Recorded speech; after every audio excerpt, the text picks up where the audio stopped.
सिंध के शहर ढेरकी से 2 हिंदू लड़कियों को अगवा कर लिया गया, जिनके बारे में ये इत्तलात मिली कि इन्हें जबरन इस्लाम कबूल करवा के उनकी शादियां कर दी गई।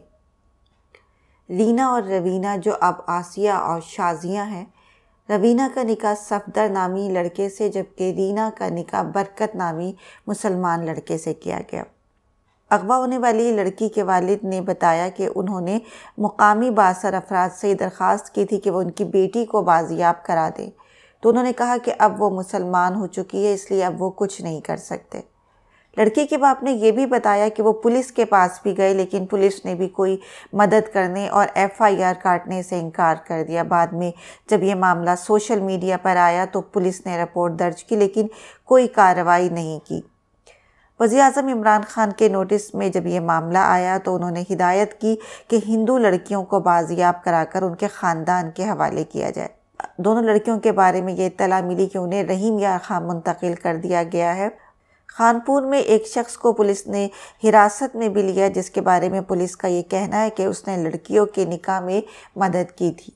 22 मार्च को लड़कियों ने खुद मंजर आम पर आकर इस्लाम कबूल करने का एतराफ़ किया और उन्होंने लाहौर की अदालत में तहफ़्फ़ुज़ की दरख्वास्त भी दायर की, जबकि लड़कियों के वालिदैन का ये कहना है कि लड़कियों को अगवा किया गया है। वकील और समाजी रहनुमा जिब्रान नासिर ने ट्विटर पर इस मामले को उठाते हुए एक वीडियो शेयर की और बताया कि लड़कियों की उम्रें 14 और 16 साल हैं। उन्होंने कहा कि इन दोनों का मज़हब दरगाह बरचंडी शरीफ में तब्दील कराया गया है और दरगाह वालों के मुताबिक लड़कियां मज़हब ख़ुद तब्दील करना चाहती थी, क्योंकि वो इस्लामी तालीमात से मुतासिर थीं। लेकिन मज़हब की तब्दीली के बाद पहला अमल उनकी कम उम्री में शादी का है। वज़ीर-ए-आज़म इमरान खान ने इस वाक़े का फ़ौरन नोटिस लेते हुए वज़ीर आला पंजाब उस्मान बज़दार को फ़ौरन तहक़ीक़ात का हुक्म दिया। मियाँ अब्दुल हक उर्फ मियाँ मिठा ज़िला घोटकी के एक अहम सियासी और मजहबी शख्सियत हैं। माजी में भी उन पर इल्ज़ाम लगता रहा है कि वो हिंदू लड़कियों को ज़बरदस्ती इस्लाम कबूल कराते हैं। मियाँ मिठा और इनके साहबजादे अगरचे इस बात को तस्लीम नहीं करते और वो ये कहते हैं कि लड़कियां खुद अपनी मर्ज़ी से उनके पास आती हैं इस्लाम कबूल करने के लिए और वो मुसलमान लड़कों से शादी करना चाहती हैं। हम शुरू से ही हिंदू लड़कियों को मुसलमान कराते रहे हैं और हमने इन लड़कियों का साथ भी दिया है और आइंदा भी देते रहेंगे। पाकिस्तान में इंसानी हकूक़ की तंजीमें हिंदू लड़कियों की जबरी शादियों और मज़हब की तब्दीली के हवाले से आवाज़ उठाते रही हैं। डॉक्टर रमेश कुमार का ये कहना है कि एक हिंदू लड़की की उम्र 18 साल से कम उम्र हो तो हिंदू मैरिज एक्ट के तहत उसका मज़हब तब्दील नहीं किया जा सकता। अमूमन मज़हब तब्दील करने वाली हिंदू लड़कियों में अक्सरियत गरीब और कम आमदनी वाले ख़ानदान की लड़कियों की होती है। सिंध में हिंदू लड़कियों की तरफ से मज़हब तब्दील करके मुसलमान लड़कों से शादी कराने का सिलसिला पुराना है। हिंदू कौंसिल इसे जबरी मज़हब की तब्दीली कहती है। बाज़ लड़कियां मुसलमान होने के चंद बरस बाद पशेमानी और परेशानियों का शिकार हो जाती हैं और वो दोबारा अपने मज़हब में वापस भी जाना चाहती हैं। पाकिस्तान हिंदू कौंसिल के सरपरस्त डॉक्टर रमेश कुमार का कहना है कि मज़हब की इस तरह जबरी तब्दीली का तरीक़ा गलत है।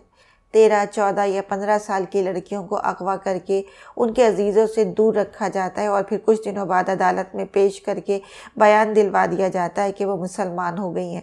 पाकिस्तान हिंदू कौंसिल के मुताबिक पाकिस्तान के मुख्तलिफ इलाक़ों में 3 मिलियन हिंदू आबाद हैं, जिनमें से 2 मिलियन से ज़्यादा हिंदू सूबा सिंध में आबाद हैं।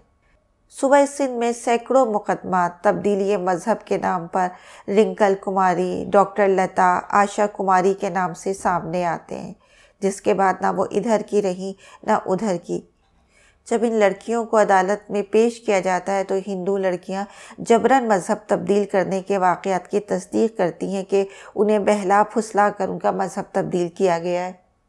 ये भी देखने में आया है कि जो हिंदू लड़कियां अपनी रजामंदी से अपना मज़हब तब्दील करके अपना घर बसाती हैं तो फिर वो कुछ माशरे की सितम ज़रीफ़ी की वजह से भी दोबारा अपने घरों को वापस लौट आती हैं।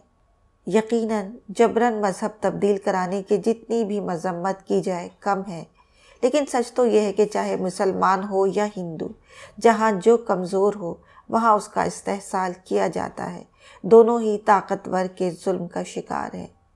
कमेंट्स करके अपनी राय से ज़रूर आगाह करें। इसके साथ ही हमारे चैनल को लाइक और सब्सक्राइब करें और बेल आइकन पर भी क्लिक करें ताकि हमारी नई आने वाली वीडियो की नोटिफिकेशन आप तक पहुंचती रहे।